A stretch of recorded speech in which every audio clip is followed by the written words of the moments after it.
የኢየሱስ ክርስቶስ ትንሣኤ የሰው ልጅ ከሞት ወደ ሕይወት የተሸጋገረበትና ልክ የሌለው ፍቅር የተገለጠበት መሆኑን የክርስትና አስተምሮ ያስረዳል። ኢየሱስ ክርስቶስ ለሰው ልጆች ያለውን ጥልቅ ፍቅር በሞቱና ትንሣኤው ያሳየበት መሆኑንም ይናገራል።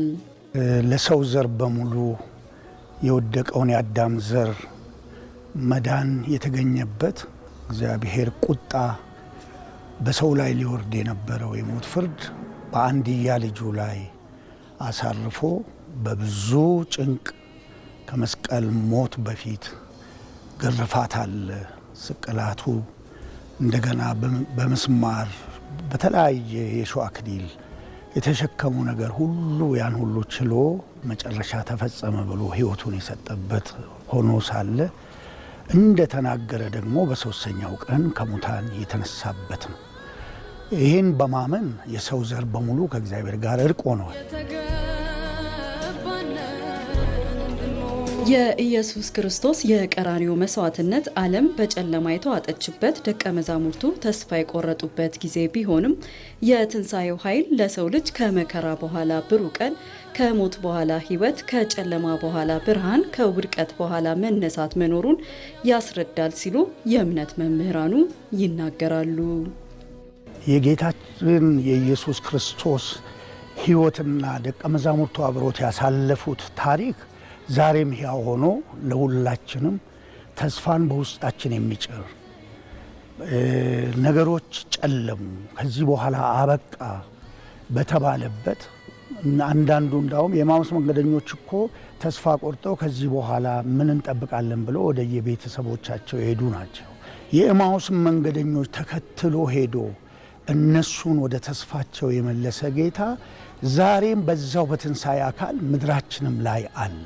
ተስፋ ለሚያደርጉት የጨለመ ነገራቸውን እንደሚያበራ ዛሬም እግዚአብሔርን በንጹሕ ልብና በፍጹም ሐሳብና ነፍስ ሰዎች እግዚአብሔርን ቢለምኑት የማይታይ የሚመስል አምላክ፣ የሌለ የሚመስል አምላክ እነሱ አጠገብ ደርሶ ከጨለማ ከጭንቀት ብርሃንን እንደሚያወጣላቸውና ኃይላቸውን እንደሚያድስ ይሄ ትልቅ የሚያስተምረን ትልቅ ተስፋ የሚሆነን ቃል ነው።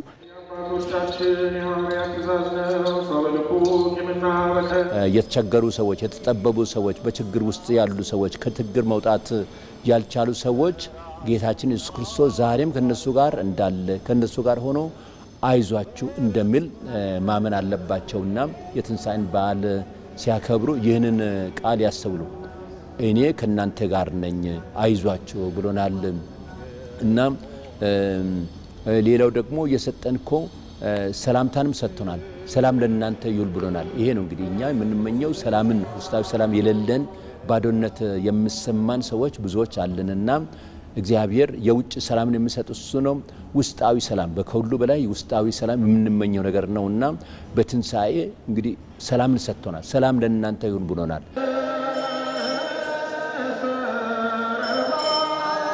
የትንሣኤ በዓል የሰው ልጅ ከፈጣሪው ጋር የታረቀበት ዕለት እንደመሆኑ ሰዎች እርስ በርሳቸው በይቅርታና በፍቅር እንዲኖሩ ማሳያም ነው። ይህም ፋሲካ ለእኔ ነው የሚል ትንሣኤውም ለእኔ ነው፣ ሞቱ ለእኔ ነው ብሎ እግዚአብሔርን የሚያምን የመጀመሪያ የሚጠበቅበት ራሱ ከእግዚአብሔር ጋር እርቅ ማውረድ ነው። ሁለተኛ ከወንድሙ ከእህቱ ከሚያውቀው ከአዳም ዘር ጋር ይቅር መባባልን የሚያዝ ነው።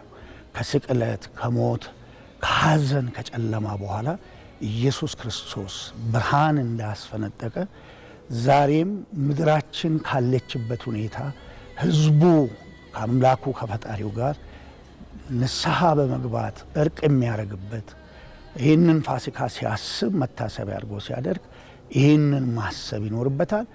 ክብሩን ትቶ ከላይ የክርስቶስ ትንሣኤ ተካፋይ የሆነ ሰው በኃጢአት አይኖርም፣ በክፋት አይኖርም። ስለዚህ የክርስቶስ ትንሣኤ ተካፋዮች ሆነናል። የክርስቶስ ትንሣኤ ተካፋዮች በመሆናችን ልንደሰት ይገባናል፣ ልናመሰግን ይገባላል፣ እግዚአብሔርን ልናመሰግን ይገባልና የክርስቶስ ትንሣኤ ተካፋዮች ሆነን እንኖር። ኢየሱስ ክርስቶስ ለሰው ልጅ የከፈለውን ፍቅርና ቤዛነት በማሰብ ህዝበ ክርስቲያኑ በዕለት ተዕለት ህይወታቸው ጥላቻና ቂምን በመተው አብሮነትና አንድነትን ሊያጠናክሩ ይገባል።